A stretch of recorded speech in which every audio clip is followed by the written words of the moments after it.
Not all of us are ever going to be the champion, but we can go the distance. We can put up a great fight.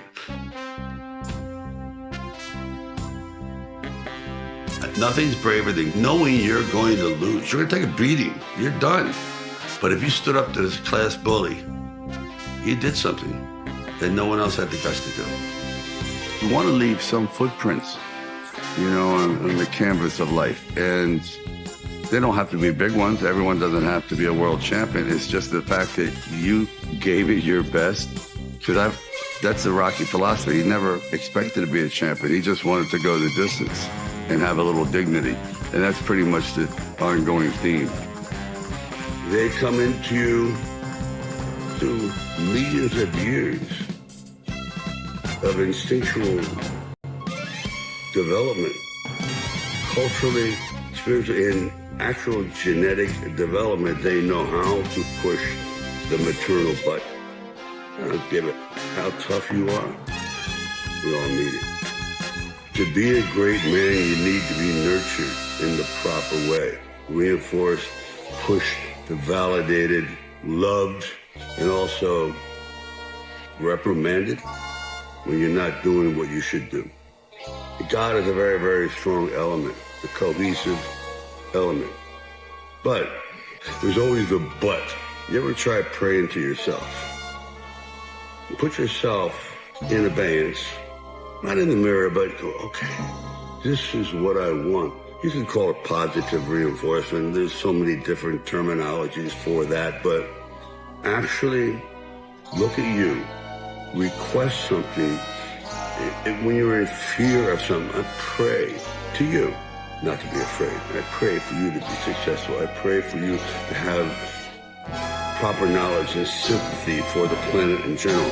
To you, not something other, which is great. But narrowing it down to you praying to you, I think is an interesting concept. Keep punching. I've known a lot of people that are, in real life are not so nice, but the perception is incredible. They're very smart. They didn't go toe to toe. They went around. They navigated. They went left when you expect to go right. They went low when you expect to go high, and vice versa. Instead of throwing a roundhouse hook, they walked away. And you go, oh, wow, I thought he was going to unload on me. No. And right away, you put people at ease, and then you get your point across. Like Apollo Creed says, be a thinker, not a stinker. Use your brains to get ahead and not your muscles. Be tactful, clever, ingenious. Even the guys that are billionaires, they started out as underdogs. No one gave it to them. Someone in the family, perhaps, had to earn it and pass it on. But that first one, the guy that went into the unknown, unprepared, but prepared mentally, but perhaps unprepared for what was going to come at him from so many different directions. And when I say that come at him, I mean those obstacles that wanted to defeat him, including his own fear, and they were overcome. So, as Rocky would say, it ain't over till it's over. I had a very tumultuous upbringing, very physical, and rough father, rough everything. And I was thin.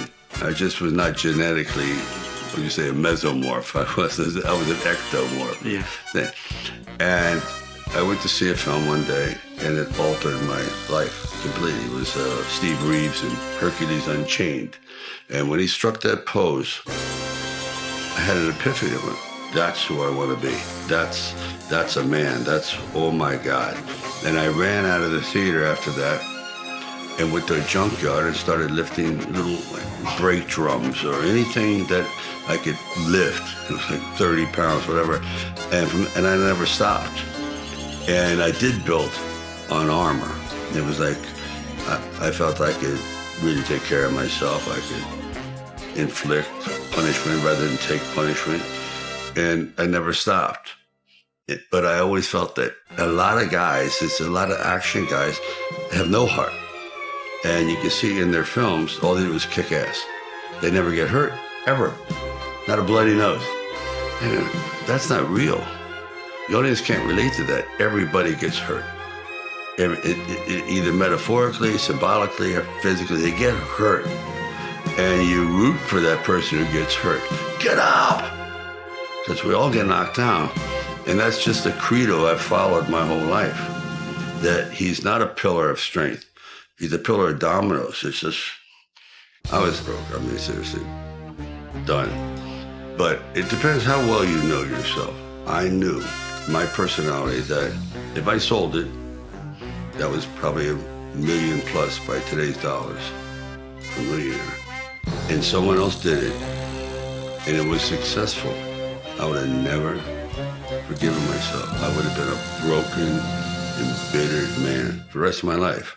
So I realized we have in our entire futures about 3 or 4 serious crossroads. And that was my first one. That's a real serious crossroad where this is life altering. And it's not about money. I know I will be destroyed and I will destroy everyone around me. I'll be such a miserable human being for selling out. This is what the whole movie was about. It's not selling out. I just know how I work. I know what my engine will do. And I would have been, I don't want to get too overly dramatic, but I would have been dead. I wouldn't have survived it. I mean it. I would have just been so miserable that my life would have just spiraled. I know it. Because I sold out. And no, because when you're broke, I actually mastered the art of poverty for a while. You figure it out. All right, we have spaghetti one day a week and this and that. I managed. And I still had this blatant optimism. But if I had sold out, oh my God. And I knew it. And they tried. I mean, believe me, they tried. This is it. This is my only chance. Because I was always getting cast as a thug. That was it. I was always beating up Woody Allen, beating up. So when I wrote this, I wrote as a thug. He's a thug. But he can't even do that well. He can't break the guy's thumbs. He can't do anything. He's really a gentle guy. I don't like to argue. I don't like stress. I don't like conflict. But sometimes you have to face the conflict and the stress and the source of that and get it out of the way. Don't keep it inside.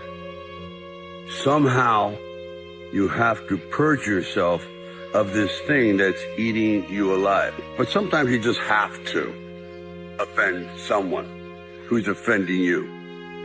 That's fair. And it takes courage. Actually, it takes courage to do a lot of things. It takes a lot of guts to stay in school. It's courage.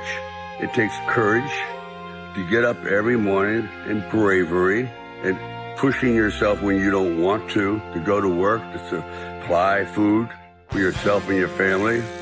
It takes courage to stick your head above the crowd and voice your own opinion, even though it's not a popular one, but it's one that you feel so deep in your soul that you have to get it out. You can't go through life living on lies.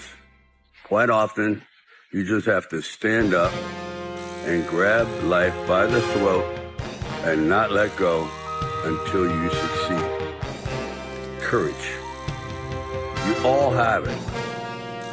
It's just pushing the right button. The world ain't all sunshine and rainbows. It's a very mean and nasty place, and I don't care how tough you are, it will beat you to your knees and keep you there permanently if you let it.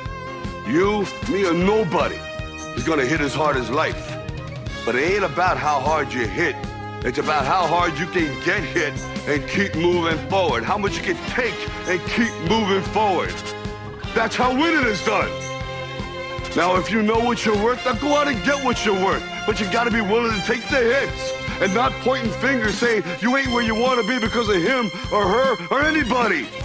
Cowards do that, and that ain't you. You're better than that. I thought, let me try a formula.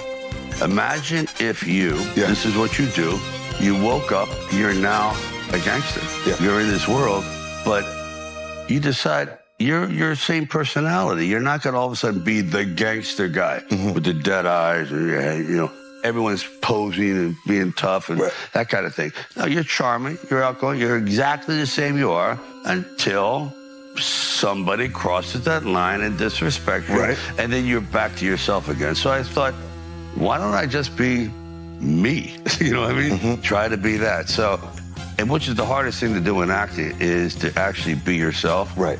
It sounds easy, but as soon as you're in front of a camera, you lock up. I don't care who it is. You still, to this day, there's always that butterfly thing.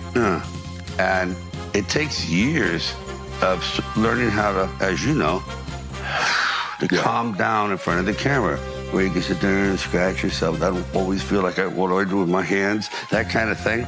Well, that's what has happened in this show, that I'm basically playing me as the fella who's a gangster, but he's also charming and nice. He's not trying to be threatening. Yeah. But if he's threatened by other bad guys, then you see him kick into gear.